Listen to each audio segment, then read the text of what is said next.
Bonjour, chers enseignantes, chers enseignants. J'espère que les choses vont bien de vos côtés. Et je vous rappelle qu'on est dans le cadre de module de l'évaluation des apprentissages mathématiques. Je vais clôturer la première session. J'aimerais bien que la première session euh, parle en gros des réflexions sur l'évaluation, sur l'acte d'évaluer. Et comme on a déjà vu, on a parlé de la question récurrente de l'évaluation, à savoir comment évaluer avec un minimum de subjectivité. Et puis, à partir, ou bien depuis un article sur la pratique enseignante de l'évaluation à l'université, on a, euh, on a passé à définir en gros qu'est-ce que c'est que l'évaluation dans le sens académique. Alors, je vais quand même évoquer quelques conceptions erronées de l'évaluation. L'évaluation est souvent associée à la notation, et donc ce qui pose en question l'aspect de la fiabilité très relative pour mesurer les acquis des élèves. C'est synthétique et simple. En général, quand un parent voit que son enfant a un 18 sur 20, il est rassuré, mais sans aucune idée sur les compétences acquises par l'élève. Et pour l'élève, l'évaluation via la notation lui permet de se situer par rapport au groupe où il participe. Euh, mais pour nous, on aimerait bien évoquer cet aspect que l'évaluation ne sert pas forcément à comparer ou bien à classer. Et donc, l'objectif, c'est que l'enseignant doit concevoir l'évaluation comme un prélèvement d'informations qui lui permet de vérifier les compétences de ses élèves et voir, par exemple, les erreurs dans une science dit les vrais, ou bien réguler son acte d'apprentissage. Et pour dire en dernier que ça peut servir à ajuster les enseignements pour faire progresser les apprentissages. Donc voilà en gros ce qu'on aspire à voir que l'évaluation, c'est ajuster les enseignements pour faire progresser les apprentissages. Alors, pour cette séance, après ces quelques mots d'introduction, je vais passer à finir cette première session, c'est-à-dire parler des concepts basiques de l'évaluation. Et je vais finir par euh, partager avec vous, attendez, voilà, le classement, les modalités d'évaluation des apprentissages. Alors, pour dire que les apprentissages des élèves peuvent être évalués à des moments distincts, au départ de processus, par exemple, pour un diagnostic préalable. Au cours des apprentissages sous forme d'une évaluation formative et à la fin d'une séquence d'apprentissage sous forme d'une évaluation sommative. Donc, ce sont en fait les trois stades de l'évaluation que vous connaissez déjà, c'est l'évaluation diagnostique et puis l'évaluation formative et enfin l'évaluation sommative avec un classement selon temporel, c'est-à-dire au début de l'apprentissage, au cours de l'apprentissage et enfin de l'apprentissage. Alors voilà donc l'objectif de cette vidéo. On va voir on va parler de ces trois grands traits. Alors, pour l'évaluation diagnostique, le diagnostic pédagogique, appelé évaluation diagnostique, on appelle également évaluation pronostique ou encore évaluation prédictive. Il consiste à découvrir les forces et les faiblesses ainsi que le degré de préparation des apprenants avant que ceux-ci n'entreprennent une séquence importante d'apprentissage, un cours ou un programme d'études. Pour nous, bien évidemment, les mathématiques. Les informations ainsi recueillies concernent les différents points de l'apprentissage. On va tester les connaissances, les démarches, les méthodes, les techniques et les stratégies, etc. Alors, l'évaluation diagnostique intervient au début de l'apprentissage et offre plusieurs avantages à l'enseignant. Donc, l'objectif de l'évaluation diagnostique, c'est que c'est par rapport à l'enseignant. Pourquoi? Parce que ceci pourrait déterminer la présence ou l'absence d'habilité jugée nécessaire, c'est-à-dire les prérequis, pour aborder l'apprentissage d'une nouvelle partie de cours ou bien un nouveau concept mathématique, bien évidemment. L'enseignant doit chercher à s'assurer que ses élèves ont assimilé les savoirs et savoir-faire indispensables par la suite. Pour le deuxième point, c'est déterminer le niveau de la maîtrise des objectifs d'un cours antérieur en vue de situer l'élève au point de départ le plus approprié. Et donc, pour le troisième point, c'est classer les élèves dans un groupe distinct selon certaines caractéristiques, telles l'intérêt, la personnalité, l'attitude et ainsi de suite. Alors, ce type d'évaluation, c'est-à-dire l'évaluation diagnostique, il dit évaluation pronostique, renvoie des informations sur les apprentissages prioritaires à consolider et s'approprier en vue de la réussite des apprentissages ultérieurs. L'évaluation prédictive est aussi une évaluation diagnostique car elle consiste à recueillir des informations sur le devenir potentiel d'un individu, bien d'un apprenant, le devenir scolaire ou encore le devenir professionnel dans un autre cadre. Il s'agit donc de déterminer de manière probabiliste dans quelle mesure un individu possède des chances de maîtriser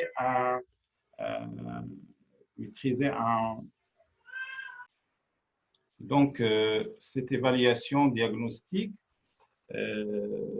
est donc utilisée dans le but d'orienter l'individu vers un secteur d'études ou un secteur de profession qui lui convienne. Donc, pour les professions, ça ne nous intéresse pas dans le cadre scolaire. De sélectionner des individus les plus performants, les mieux préparés, compte tenu des études à poursuivre ou des postes professionnels à pourvoir. Et enfin, d'identifier les lacunes qui entravent un apprentissage ultérieur. Alors, récapitulons en quelque sorte. L'évaluation diagnostique, c'est un processus qui va aider l'enseignant à réguler son acte pédagogique. Et je vais vous présenter un exemple. Donc, voilà donc un exemple. Et je tiens d'abord, avant de présenter cet exemple, de vous souligner le fait que il y a une note ministérielle qui impose, il y a 2 ans, et elle est encore en vigueur, de consacrer les 3 premières semaines à l'évaluation diagnostique. Donc, je répète ce message d'ordre professionnel. Il y a une note ministérielle qui impose, qui oblige la nécessité d'introduire une évaluation diagnostique pour les élèves pour les niveaux de secondaire. Et donc, pour le travail, c'est pour 3 semaines. Et donc, la question que se pose la majorité des futurs enseignants, bien des enseignants dans ces moments, c'est que comment est-ce qu'il s'agit d'exercices, d'une proposition, d'une série d'exercices? Est-ce qu'il s'agit d'une série de situations? Bon, donc, ce que nous proposons et ce que je vous propose, c'est faire un test de cette manière.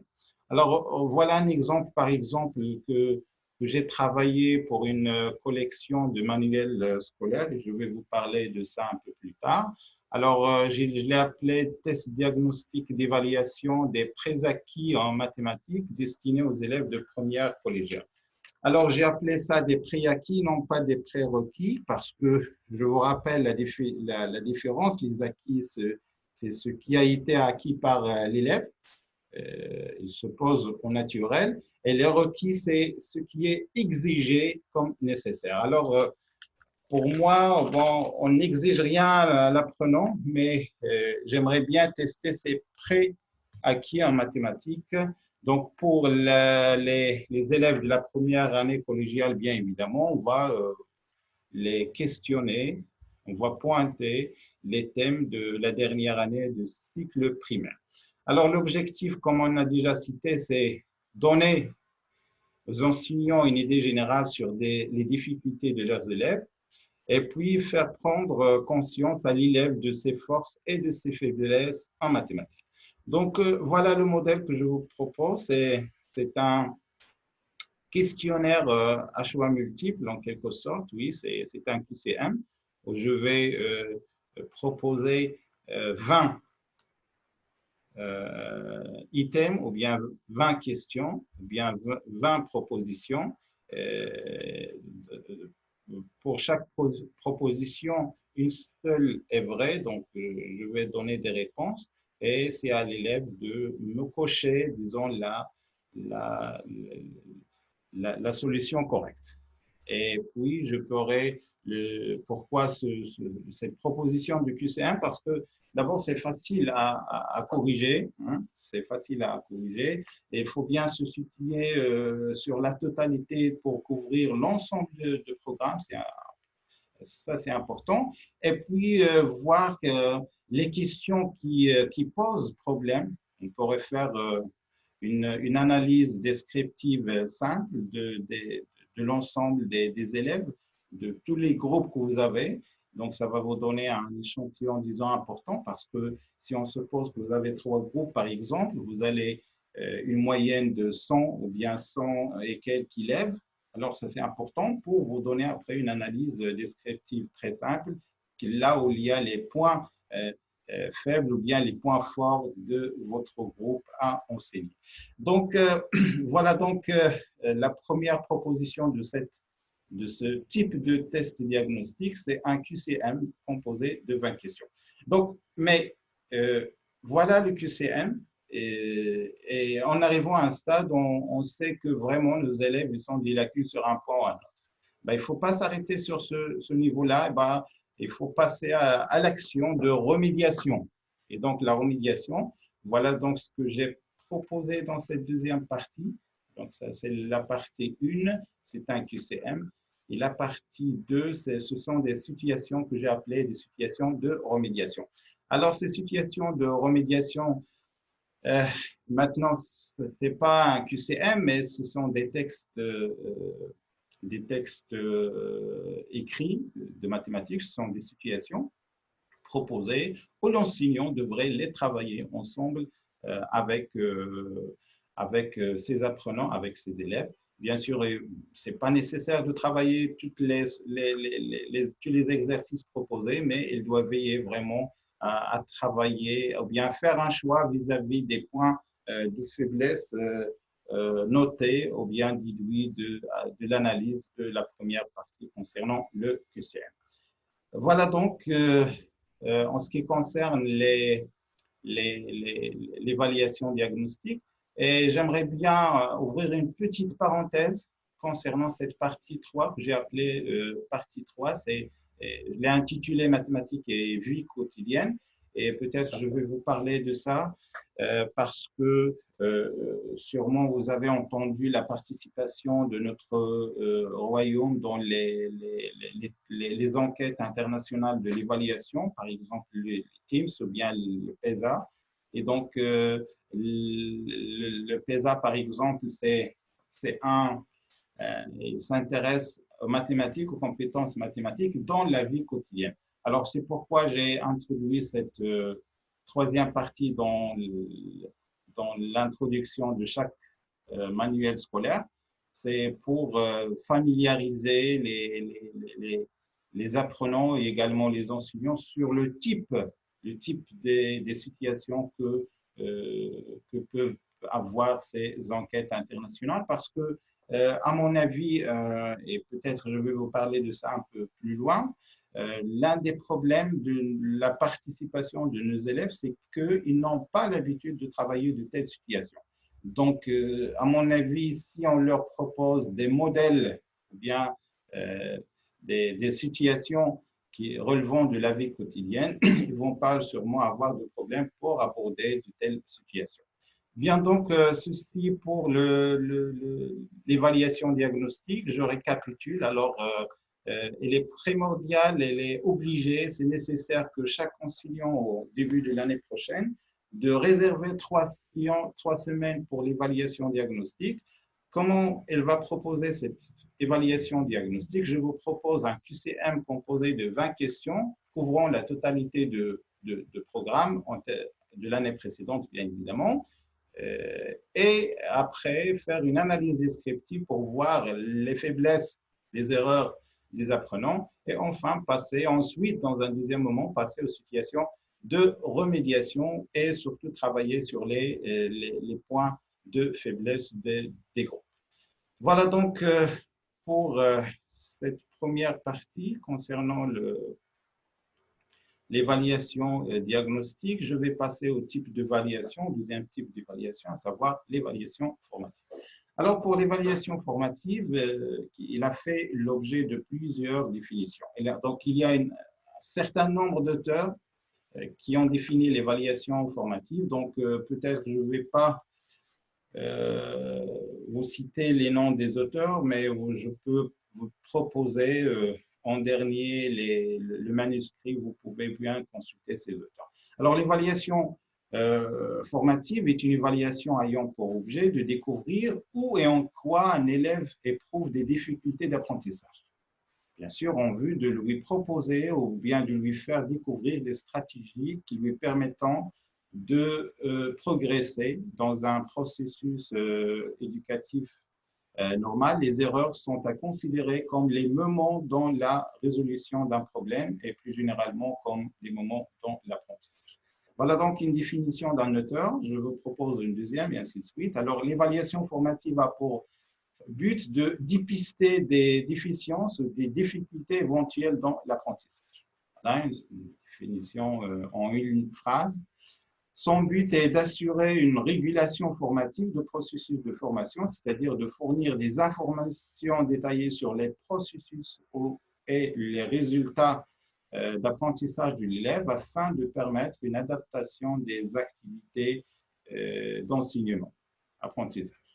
L'enjeu essentiel de l'évaluation formative est de rendre l'élève artisan de son apprentissage dans une perspective où l'apprenant est interne au processus d'apprentissage et les contenus plutôt analytiques et centrés plus sur l'apprenant que sur le produit fini. Donc, en gros, c'est ça, l'évaluation formative s'intéresse aux questions d'apprentissage, voir les erreurs, voir les obstacles qui s'imposent à chacun des élèves ou bien à la totalité des élèves. Un processus d'évaluation continue ayant pour objectif d'assurer la progression des individus engagés dans une démarche d'apprentissage ou de formation selon deux voies possibles, soit par des modifications de la situation de contexte pédagogique, soit en offrant à chaque individu l'aide dont il a besoin pour progresser, et ce, dans chacun des cas pour apporter, s'il y a lieu, des améliorations ou des correctifs appropriés. Alors, la fonction voilà une autre définition, la fonction de l'évaluation formative est de fournir des informations relatives aux compétences et aux connaissances en construction à l'évaluateur. Ces définitions, donc, pour donner un petit résumé de ce que c'est que l'évaluation formative. L'évaluation formative s'adresse à l'apprenant en tant que sujet individuel. Si on a parlé que l'évaluation diagnostique s'intéresse à l'enseignant pour qu'il puisse repérer les points forts et les points faibles de ses élèves, alors l'évaluation formative s'intéresse à l'apprenant en tant que sujet. Il ne prend pas pour référence une norme extérieure, il ne compare pas l'apprenant à un groupe, mais examine sa performance par rapport à l'objectif pédagogique à atteindre. Donc, la performance, c'est-à-dire son rendement ou bien son résultat. Elle cherche également à identifier la nature ainsi que l'origine de la difficulté que l'apprentissage suscitait Il préoccupe non seulement de produits de résultats, mais également des processus d'apprentissage. Voilà donc ces trois lignes qui, à mon avis, qui sont suffisantes pour définir qu'est-ce que c'est que l'évaluation formative. Donc, je rappelle qu'il s'agit d'un message adressé qui zoome sur l'apprenant et non pas sur l'enseignant, et qui se préoccupe non pas de produit, est-ce qu'il est correct ou bien est-ce qu'il est faux, mais de processus d'apprentissage chez l'apprenant. Est-ce qu'elle est sur la bonne voie ou non? Alors, l'évaluation formative a donc pour vocation d'aider l'apprenant. Elle vise à déterminer dans quelle mesure l'enseignant a aménagé des conditions d'apprentissage optimales. Il permet en outre de planifier des activités de remédiation. Cette fonction d'aide présente chaque fois que l'évaluation a pour but d'intervenir afin de soutenir l'apprenant dans l'acquisition de ses connaissances et le développement de ses compétences. C'est la régulation de l'apprentissage. Donc, vous pouvez me poser la question, par exemple, dans notre chapitre, dans un chapitre à livrer en place, où se pointe, où se situe l'évaluation formative. Donc, vous pouvez imaginer, par exemple, la phase qui concerne les exercices d'application. Les exercices d'application ou bien les exemples que vous proposez lors des propriétés mathématiques écrites ou bien décelées. Et donc, enfin, je vais passer à l'évaluation sommative. Alors, c'est une évaluation qui intervient après un ensemble de séquences d'apprentissage constituant un tout par son caractère. C'est le bilan. L'évaluation sommative aide ainsi l'apprenant à se situer par rapport à l'ensemble des habiletés qu'il a à acquérir et qui lui révèle ce que l'établissement et la société attendent de lui. L'évaluation sommative permet de fournir un bilan de niveau ou des acquisitions des apprenants et de prendre des décisions à la fin d'un enseignement, d'un apprentissage, c'est-à-dire le passage ou bien le redoublement. Il permet de situer les apprenants les uns par rapport aux autres et donc les différencier, éventuellement les classer et de les délivrer s'il y a lieu le certificat ou bien le diplôme ou bien le titre. On associe l'évaluation sommative à une prise de décision qui intervient à la fin du processus d'enseignement, qui est en quelque sorte le sanctionne en lui accordant un degré de réussite ou d'échec, en accordant sommativement une note à l'apprenant. L'enseignant ne fait que juger et témoigner du degré de réussite de celui-ci. Il intervient aussi de façon décisionnelle dans son cheminement scolaire. Alors, je finis par la phrase suivante. L'évaluation sommative prend place lorsque le formé est censé maîtriser un certain volume d'apprentissage, la réalisation de ces derniers ayant exigé un laps de temps relativement long. Alors, voilà donc pour cette séquence qui s'installe à la fin de cette première session. On a parlé de l'évaluation diagnostique et également l'évaluation formative et l'évaluation, finalement, l'évaluation sommative. Alors, cela fait partie des modalités des évaluations d'apprentissage. Et donc, en gros, l'évaluation diagnostique, elle est destinée à l'enseignant pour repérer les points forts ou bien les points faibles de ses élèves. L'évaluation formative, elle se concentre plutôt sur l'apprenant pour le pousser, pour le soutenir, pour l'aider à travailler sur les processus d'apprentissage.